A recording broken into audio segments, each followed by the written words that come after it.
heights because of his excellence and his attitude. I was talking recently with a friend of mine, and we were talking about the hospitality industry.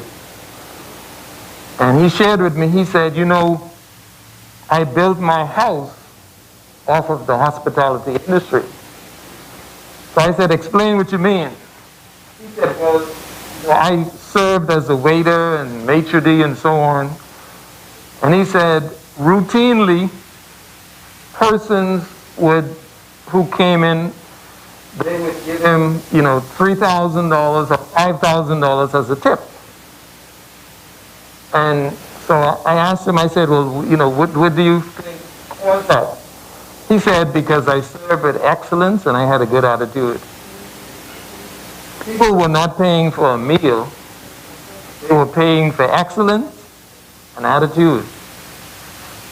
One of the good things about the Bahamas that we have slipped in is our excellence and our attitude. We as a hospitality nation, we have been renowned for friendliness and excellence in service. But I think in many ways we have slipped.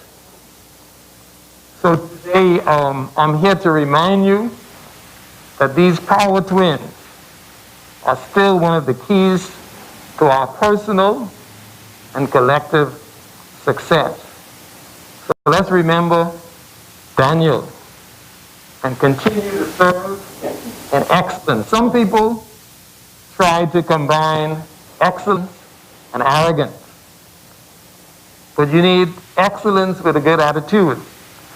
And once we operate in that, both personally, professionally, and collectively as a country, it will serve us better, and we will regain or resume our march to higher heights. Amen? Amen. Let's bow our heads together. Father God, we just thank you for this wonderful day that we have before us. And Lord, we thank you that as usual, we gather here to conduct the business of the country. We thank you for your guidance. We thank you for your spirit to direct us so that the decisions we make and the words we speak would be in line with your will for our country. And God, we thank you and we ask that you would continue to bless every member of this house. And Father, we pray that together we would be reminded and we would walk in excellence and with the best attitude going forward. In Jesus' name, amen. Our Father, hallowed be thy name, thy kingdom come, thy will be done, on earth as it is in heaven. Give us this day our daily bread, and forgive us our trespasses, as we forgive those who trespass against us. And lead us not into temptation, but deliver us from evil. For thine is the kingdom, power, and the glory, forever and ever.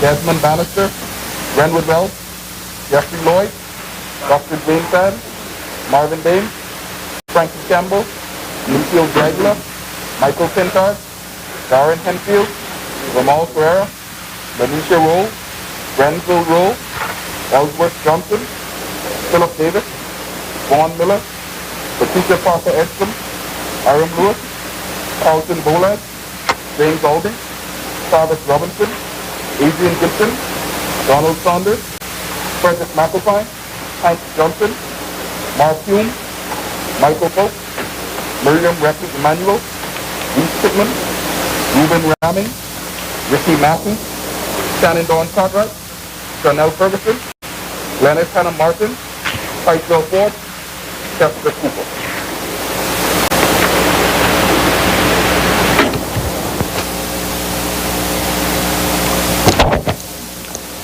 Good morning, honorable members. Honorable members, I have in my hand a copy of a newly published book that I would recommend to all of us and to the Bahamian public.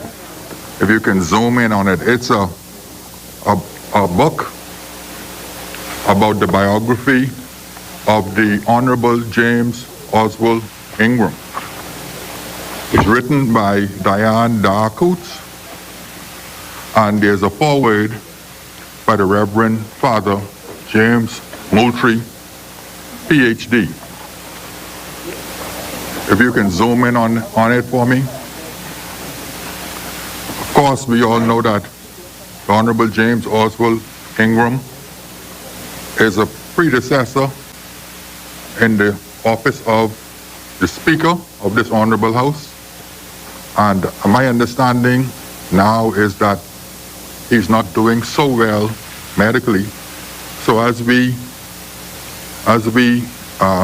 read this book, we can also offer up some prayers for him, and we can make a larger contribution than the $10 price for the book to assist in any which way we can. I would highly recommend it to all citizens of the Commonwealth of the Bahamas. Thank you. Introduction and swearing in of new members. Laying of documents by ministers. The chair recognizes the honorable member for Bamboo Town. We do have some laying of documents, Mr. Speaker. The chair recognizes the honorable member for Kalani.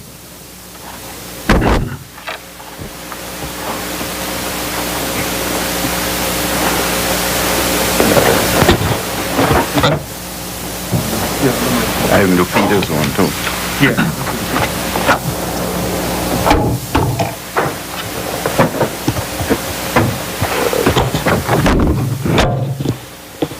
Oh, thank you very much, Mr. Speaker. Speaker, I beg leave to lay on the table of the House a copy of the following. The Emergency Powers COVID-19 Pandemic Number 10, Amendment Order 2020. Order that the document be brought up.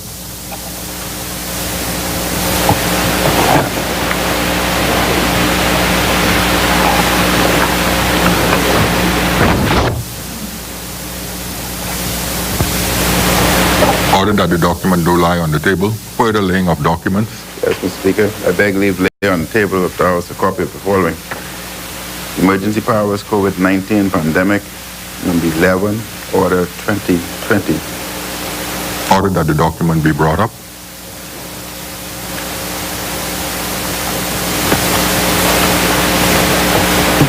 Order that the document do lie on the table. Further laying of documents. Thank you, Mr. Speaker. I beg leave to lay on the table of the House a copy of the following. Emergency Powers COVID-19 Pandemic Number 11, Amendment Order 2020. Order that the document be brought up.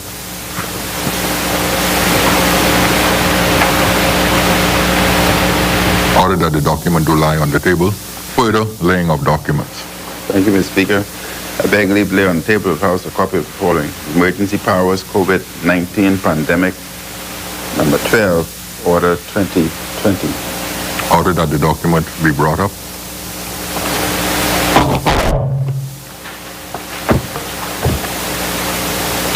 Order that the document do lie on the table. Further laying of documents. Thank you, Mr. Speaker. I beg leave to lay on the table of the House a copy of the following. The Bahamas Registered Stock Directions 2020, Bahamas Registered Stocks Number 12, 2023, 2025, 2027, 2030, 2040, and 2050. Order that the documents be brought up.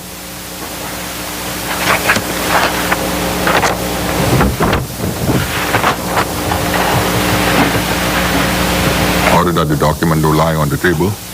Further laying of documents. Chair recognizes the honorable member for Bamboo Town. Speaker, there are no further laying of documents by ministers. Thank you, honorable member. Statements and communications by ministers. The chair recognizes the honorable member for Kalani.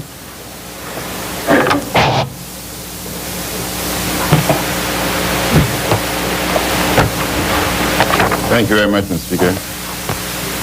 Mr. Speaker, I'm going to do two communications today.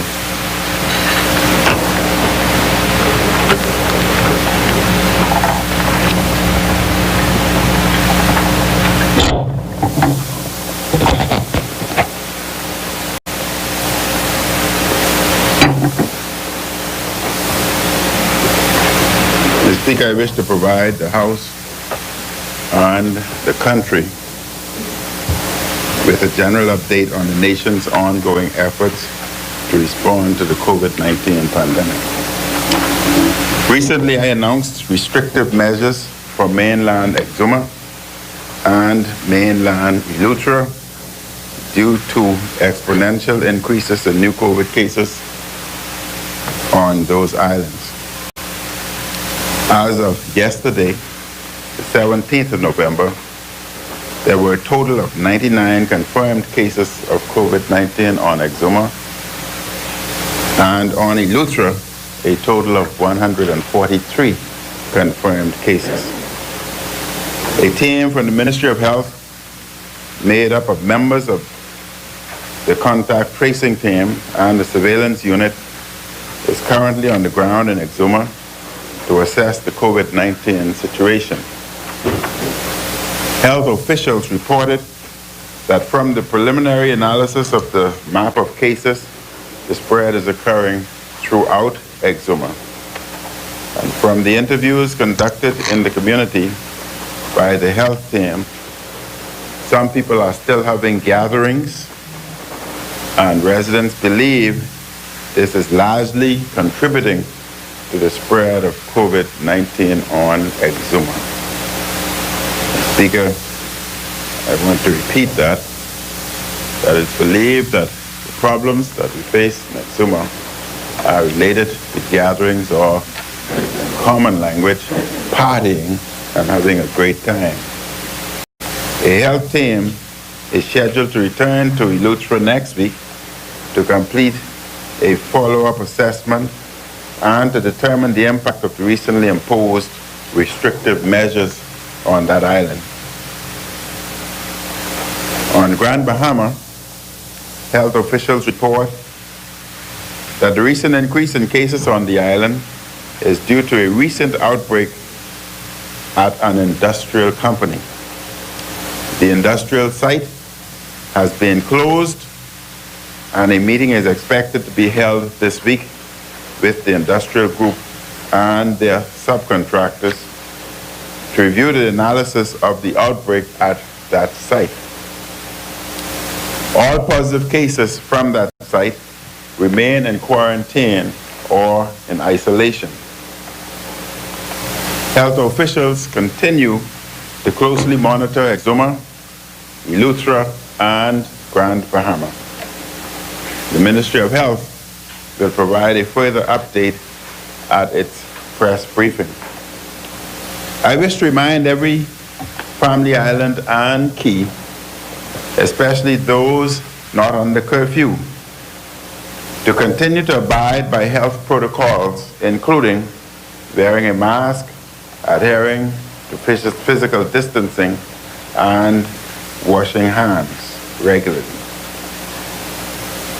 I also ask, Mr. Speaker, I beg, please, to the Bahamian populace, avoid all large gatherings and social events. As we have seen on other islands, and as domestic and international tourists begin to travel to more family islands, there's a greater likelihood of the spread of this deadly virus. And to avoid restrictive measures, I ask every Bahamian, no matter which island, settlement, or community you live in, to please follow the well-known healthcare measures. Wearing a mask is a life-saving measure, just as are antibiotics and medicine for other health challenges and diseases. No responsible person would tell someone with high blood pressure, diabetes, or an infection not to take their medicine and not to take it in a timely manner. Just like these medicines, the public health measures help to prevent infections and save lives. Mr. Speaker, we wear seatbelts while driving and flying for our protection. We should also wear masks and avoid large social gatherings to protect our own health and the health of others. Let me briefly clarify two frequently asked questions in the public domain. Church services in the sanctuary are permitted during the week on New Providence and Abaco in accordance with the guidelines established by the Bahamas Christian Council. Mr. Speaker, I think it's important for me to clarify that because there are some who believe that church services are limited to only Saturday and Sunday. That is not the case. Memorial services and services in funeral parlors are not permitted on New Providence or Abaco. Mr. Speaker, most of the world, including popular tourist destinations, have put in place extensive protocols for tourists and for returning residents and citizens who have traveled overseas. The Bahamas is no different. We are following various international protocols and adjusting them as necessary. As we are set to receive an increase in international visitors next month, I wish to repeat that everyone traveling into the Bahamas from the U.S. or any other destination must have a valid negative COVID-19 RT-PCR test. And this test must be taken no more than 5 days from the day of travel. Mr. Speaker, getting many reports of Bahamians having a COVID PCR test taken in the Bahamas prior to their travel overseas and then attempting to use those results for their travel health visa and return here to the Bahamas. I wish to be very clear and remind Bahamians and residents traveling overseas that no COVID-19 RT-PCR test taken in the Bahamas is valid for a travel health visa in order to return to the Bahamas. Mr. Speaker, everyone, including citizens, residents, and visitors entering the Bahamas, must also have the International Travel Health Visa. These new travel and entry protocols have now gone into effect. These create a two-pronged approach to fight COVID-19, inclusive of health screening survey and testing. For anyone, including citizens, residents, and visitors, staying longer than 4 nights and 5 days in the country, a rapid antigen test must be administered on the 5th day of their arrival in the Bahamas. There are places to obtain these tests throughout the Bahamas. Where there are no private medical facilities, government clinics may be used. In addition to these public health measures, the Ministry of Health and Ministry of Tourism have launched a daily online health screening survey. And this survey is provided through the travel.gov.bs website. All individuals, including citizens, residents, and visitors traveling into the Bahamas will be required to complete this short survey online each day for approximately 14 days. Mr. Speaker, as most of our guests leave our shores within 5 days, those individuals would only be required to complete this survey, or what we would call a risk analysis survey, for 5 days. Only those who are beyond 5 days to 14 would be required to extend it to 14 days. And that is because, Mr. Speaker, the incubation period of this virus is 14 days, and most individuals tend to seroconvert between the 5th and 7th day. But that does not exclude an individual from seroconverting on the 10th or 11th day, and hence the incubation period. The health screening survey, or as we would call the risk analysis, is an important part of preventing the spread of COVID-19 and ensuring that the Bahamas is safe for all to enjoy. Participation in this survey is mandatory. Those who fail to comply will be subject to penalties. But I want to repeat again, those, especially for the Ministry of Tourism, that as most of our visitors leave our shores within 5 days, they are only required to complete the risk analysis during their stay, which is 4 or 5 days respectively. Citizens, residents, and visitors who do not complete the survey will be fined $100 per day or 1 week imprisonment. The health survey will enable the further monitoring of and response to any possible instances of COVID-19. Ministry of Health will also be studying the results of the health survey to significantly test and evaluate the health protocols. Mr. Speaker, very soon, a domestic travel health visa will also be implemented for travel from New Providence, Grand Bahama, Abaco, mainland Exuma, mainland Eleuthera, and Bimini to other islands in the country. Mr. Speaker, let me explain so others, many can understand. If an individual is traveling from what we would call a sterile environment, example, Inagua, who has no cases of COVID, Maguana, Akron, Crooked Island, Ragged Island, Rum Key, San Salvador, individuals traveling from those areas which are considered sterile would not need such a visa. If, on the other hand, when they land into the infected areas, New Providence, Grand Bahama, Eleuthera, Exuma, etc., in order to leave those areas, you would be required to have a travel visa.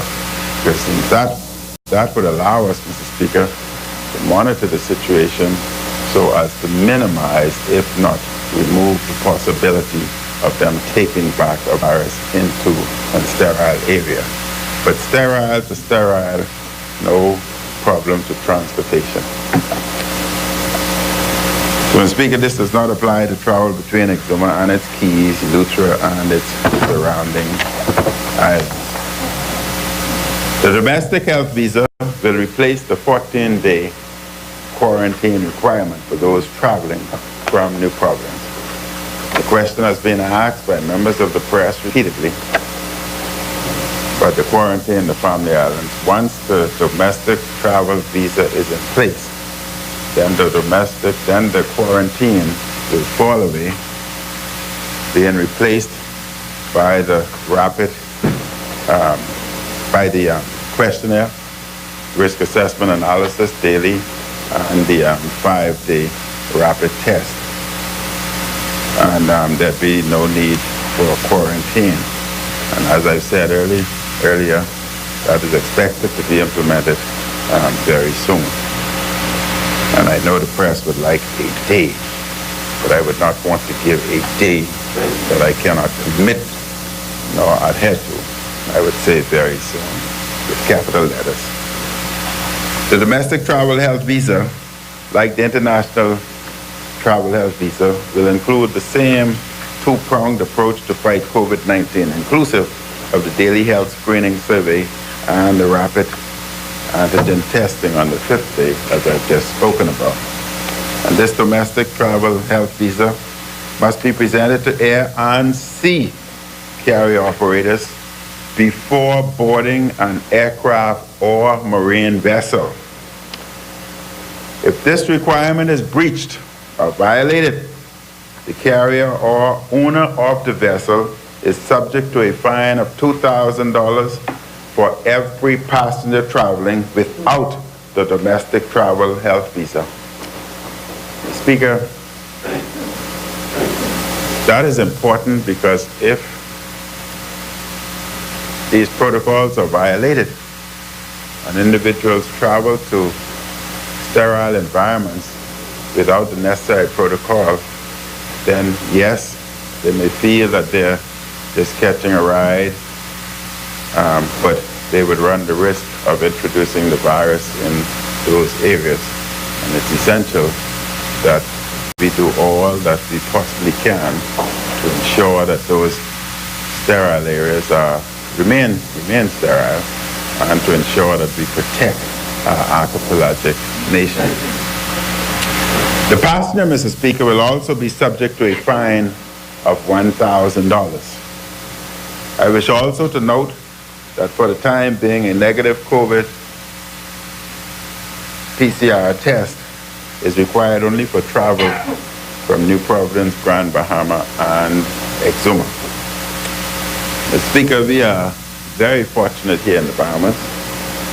Our public health measures have worked and are working. We have brought the virus numbers down in the pandemic's second wave. However, across North America and Europe, cases are surging at a record pace.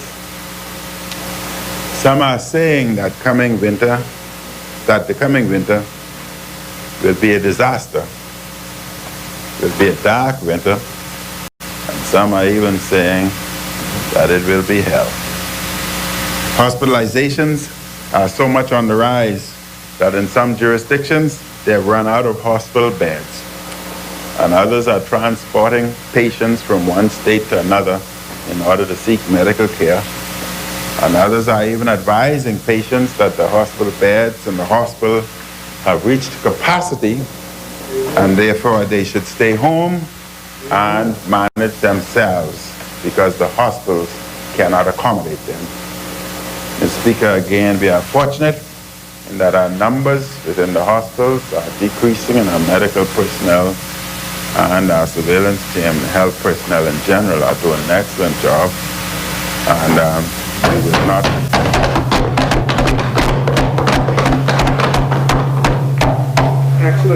we would not like to meet or reach that level of chaos within our society.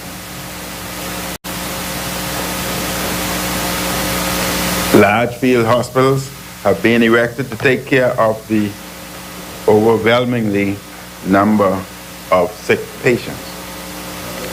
Deaths, Mr. Speaker, have increased too. In some jurisdictions that did not or refused to require masks are now mandating mask wearing, something the Bahamas did at the beginning of this pandemic. So, Mr. Speaker, the Bahamas, under the advice of its medical team, were in the forefront of this pandemic and got out aggressively, quickly, and decisively. And hence, we can see the results that we're seeing, and we watch others on a meltdown. Countries that did generally well in the first wave, including the developed world, are now experiencing an alarming increase in cases. In response to the surge in the Americas and Europe, countries and jurisdictions are implementing other aggressive restrictions. These range from curfews and selective closures all the way to full national lockdown for a period of many weeks. What is deeply concerning is that public health experts expect conditions to worsen as it gets colder and more people are indoors. Mr. Speaker, I cannot stress enough that as many Bahamians as possible should receive the flu vaccine to continue to protect themselves. So outside of that, you can be bombarded by not only the flu virus, but the COVID virus. In combination can be even more detrimental and place additional stress and strain on your health facilities. And these flu vaccines are offered free, and many of the various different constituencies are likewise offering flu vaccines. And I would encourage as many as possible to please obtain the flu vaccine. It is important that as a people, we watch responsible and fact-driven news and keep informed as to what is happening globally. The Bahamas, Mr. Speaker, again, is doing extremely well in its pandemic response. And we should be very grateful for this. We have battled through the waves, learning what works and learning what does not work. We have refined our policies to allow for as much opening up as possible. And when the conditions call for tightening, we do so, but only as much as is necessary.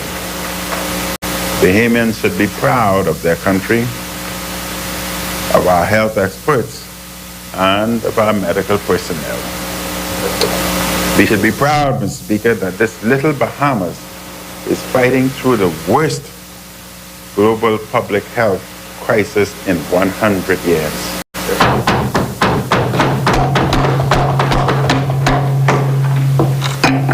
Mr. Speaker, as a result of the extraordinary spike in cases in North America and Europe, and the ongoing challenges in the Americas as a whole, as Prime Minister, I advise all Bahamians not to travel outside of the country at this time, unless for an emergency. Mr. Speaker, I want to repeat that. I advise all Bahamians to not travel out of our country at this particular time unless absolutely necessary. There are several reasons why I offer this advice. The record number of cases in the northern countries means there is significant viral transmission there. Traveling to a COVID hotspot could cause you to catch it. Additionally, as I mentioned, many countries have overwhelmed hospital systems. If you get in a foreign country that is overwhelmed by COVID-19, it might be very difficult to get medical treatment. Additionally, as we saw in the first wave, when viral cases surge, countries may quickly change their travel policies. Borders could be shut suddenly with no set time as to when they may reopen. Therefore, Mr. Speaker, Bahamians traveling abroad, if international borders are shut suddenly, they can find themselves in a situation where they are trapped and cannot return. Imagine if someone decides to take a 4-day pleasure trip and only carry enough money for that time. Then all of a sudden, the country closes its borders for months. How would they take care of themselves? How would they afford food and accommodation? And when would they be able to come home? It is exceptionally risky to leave the Bahamas at this time. And therefore, I beg I beg and I plead with all Bahamians to stay home unless it is absolutely necessary to travel overseas. Walmarts can wait. I know, Mr. Speaker, there's COVID fatigue. We are all undergoing COVID fatigue. I know that many people want a break. If someone needs to take a break, they might consider going to one of our family islands where travel is permitted following the public health guidelines. I ask Bahamians to spend that money in the Bahamas with Bahamian businesses that employ Bahamians. They will have a good time and will help our economy. We should be careful and sensible when it comes to where we travel. We could have a very difficult third wave if we are lax in our behavior and in our travels. If you have to go overseas because of an emergency, please wear a mask, maintain physical distancing, avoid large gatherings, and wash your hands thoroughly and often. Speaker, I want to remind Bahamian that we were one of the first countries to enter the second wave. I would stand the reason that we should be one of the first to come out of the second wave. Our second wave, Mr. Speaker, people don't like to hear facts. Our second wave is as a result of 4,224 Bahamians traveling to our northern neighbors that were considered hotspots. Many subsequently became infected and brought it home.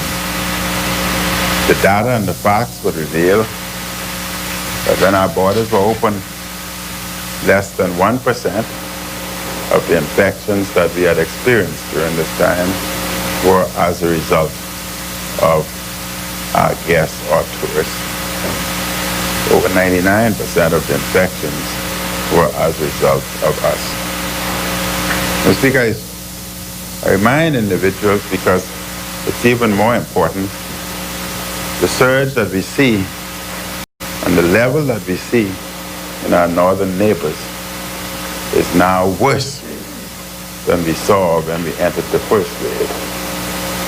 And therefore, there's an even greater chance of individuals becoming infected. And thus they can throw us in a third wave, which can be worse than what we've seen in a second wave. And therefore our destiny is determined, and our future is determined by them. That simple trip abroad into what I would call a COVID Coliseum can result in bringing the virus back, subsequently endangering the opening of our hotels, who are making arrangements to open, and thus placing thousands of Bahamians at risk and not being able to commence their employment. You would place straw vendors at risk, and they too would not be able to commence their skills and their employment. Our tour buses would likewise not be able to commence their employment. That extends to taxi drivers, the jet ski operators, and, Mr. Speaker, lastly, it extends to yourself and your family.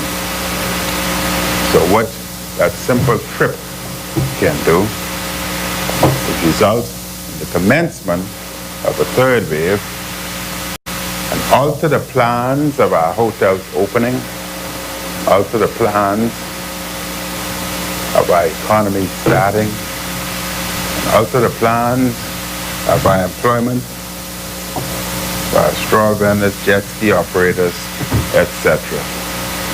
Mr. Speaker, I ask again, vehement, that the record speak for itself, that we travel only if absolutely necessary. And if we were to do that, then our hotels and other entities would be able to open with great comfort and safety. And if we continue to follow the mitigation protocol by the Ministry of Health, we can possibly have a wonderful Christmas. In the absence of that, Mr. Speaker, I can only say that I would not like to witness a third wave because of the impact it can have on our health system. And I don't think any member in this parliament outside of medical professionals can basically visualize the impact of a collapsed healthcare system and an overburdened or overworked health staff. The Speaker, the same what I spoke briefly about, it also applies to social gatherings and partying. They too can force us into a third wave, and therefore we must be very careful with our behavior. I know that is difficult because by nature we are social animals. That's our nature. And therefore to change one culture overnight is extremely difficult. But sometimes you must ask individuals to be disciplined, if even just for 1 month. Just that brief discipline can save an entire nation, the future of your nation, and your economy. Mr. Speaker, we are progressing through the pandemic. There's increased hope that medical innovations are on the way to bring it to an end. In recent weeks, there were 2 encouraging announcements in the United States regarding vaccine candidates. Both vaccines demonstrated high levels of success in phase 3 trials. There is hope that medical frontline workers in the U.S. may begin to be vaccinated as soon as next month. While we all should be pleased with this success, we must be very realistic with our timelines. It will take time before newly approved vaccines in the developed world become available in the developing world. We are working with the World Health Organization and others to secure vaccines for the Bahamas. And Mr. Speaker, Minister of Health and this team of health professionals are aggressively working on a national plan so that we would be prepared whenever the vaccine is available for the Bahamas, that they would have been proactive and ready to commence the process. And I want to say to Bahamians, there are a lot of rumors about vaccines, etc. But be assured that whenever the vaccine is introduced into the Bahamas, I most certainly will be one of the first to receive the vaccine.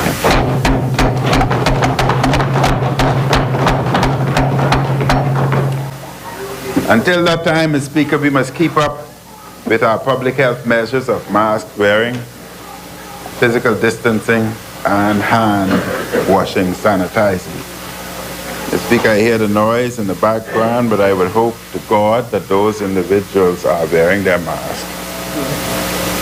These measures work, Mr. Speaker. They are saving lives. The virus has caused restrictions and disruptions all over the world. The virus has slowed economic activity at different times. and to different degrees all over the world. Despite the difficulty of the times, I am confident that the Bahamas will overcome.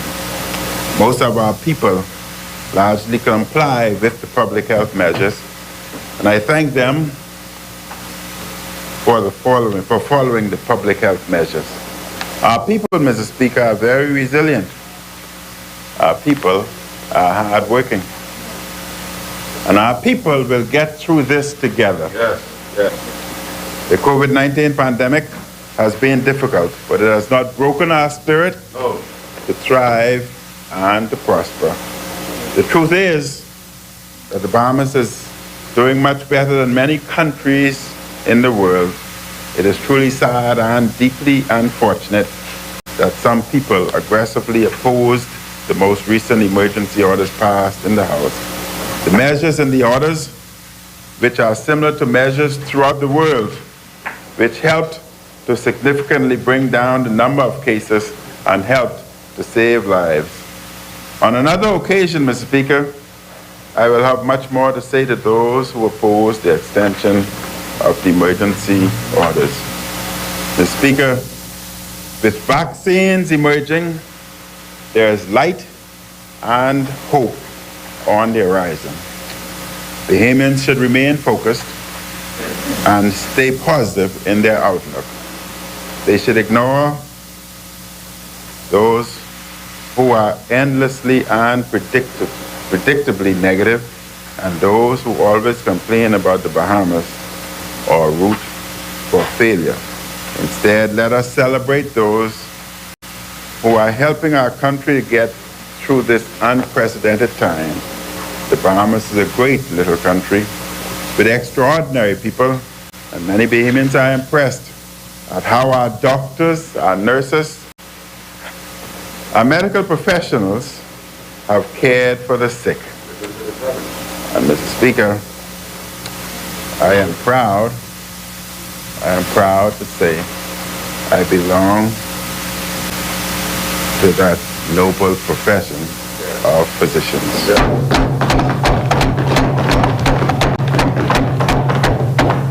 Many are impressed with how our businesses have helped enforce the public health measures. I am impressed with the NGOs who partnered with the government-funded feeding program to provide food for tens of thousands of Bahamians in need due to economic fallout of the pandemic, and who are now focusing strictly on the most vulnerable in our communities. To date, the government of the Bahamas has spent approximately $18 million on the food assistance for our people. Mr. Speaker, I only want to note, as I watch the international news, you would see miles and miles of cars lined up at various different states, lining up for food assistance programs. So the Bahamas is not unique in assisting its citizens. It's happening in first world countries.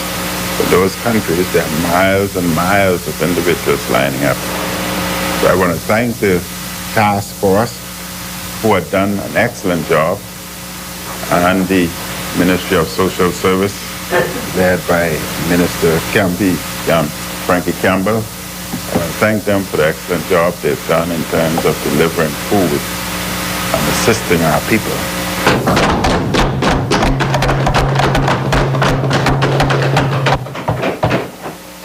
I am impressed, Mr. Speaker, with the new small business owners who are turning crisis into opportunity and hope for the future.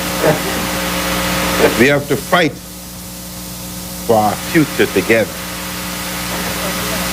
We will give all a better future. Our future will be better once we keep working together in a spirit of love and a spirit of unity. Speaker, may God continue to bless each and every one of us, and may God continue to bless the Commonwealth of Bahamas. Thank you. Thank you, Honorable Member. Order that the communications be brought.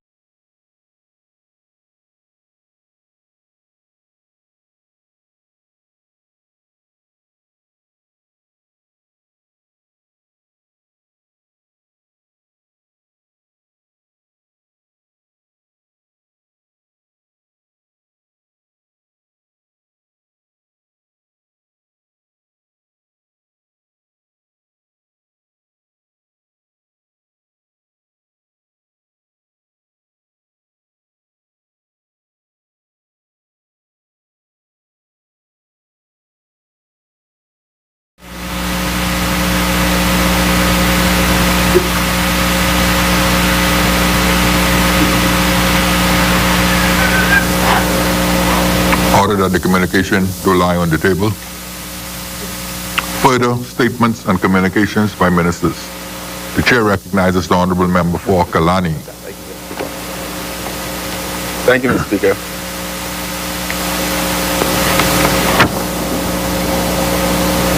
Speaker, as members would be aware, this Honorable House approved the Fiscal Responsibility Act 2018, which sets out parameters for the development and presentation of an annual fiscal strategy report, FSR. The FSR provides the medium-term macro fiscal framework that underpins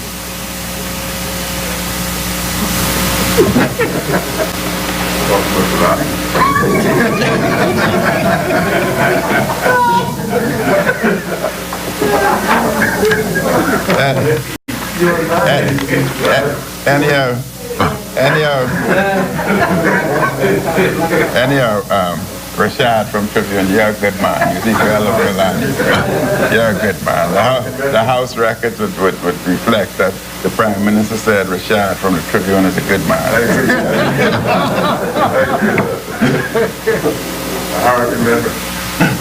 The FSR, Mr. Speaker, Fiscal Strategy Report provides a medium-term macro fiscal framework that underpins and informs the preparation of the government's annual budgets. It sets out the government's strategic priorities with respect to revenue collection, spending, and financing over the medium-term horizon. Since the release of the inaugural FSR in 2018, the government has continued to make good on its statutory commitment to fiscal transparency and accountability.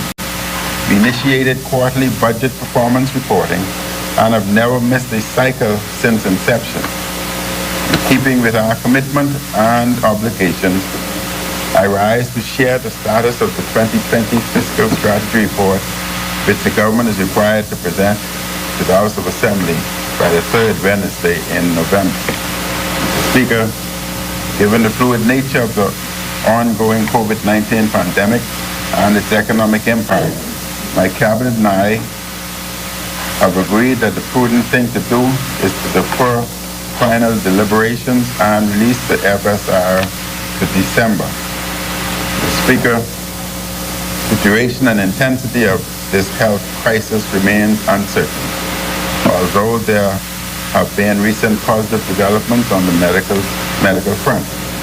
The sharp and ongoing revisions to the macroeconomic forecast produced by various international agencies, including the International Monetary Fund, confirmed the difficulties in developing firm macroeconomic forecasts. As members would be aware, the important and necessary policy measures implemented to effectively manage the public health emergency exerted significant pressure on the country's fiscal position. While we expect reopening of tourism on November 1st to have a growing positive impact on near-term macroeconomic conditions, the government is seeking to make use of the most current information to the extent possible to inform critical policy deliberations. Mr. Speaker, let me reiterate the government of Bahamas is committed to the highest standards of fiscal transparency and accountability and is taking extra diligence in crafting our strategies for revenue and expenditure. Even amidst these unusually volatile times, we will seek to ensure that our forecasts are aligned as closely as possible to our overarching fiscal sustainability goals. I thank you very much. Thank you, Honorable Member. Order that the communication be brought up.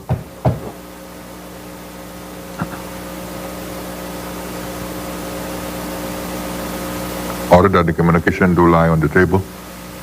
Further statements and communications by ministers. The chair recognizes the Honorable Member for Southern Shores.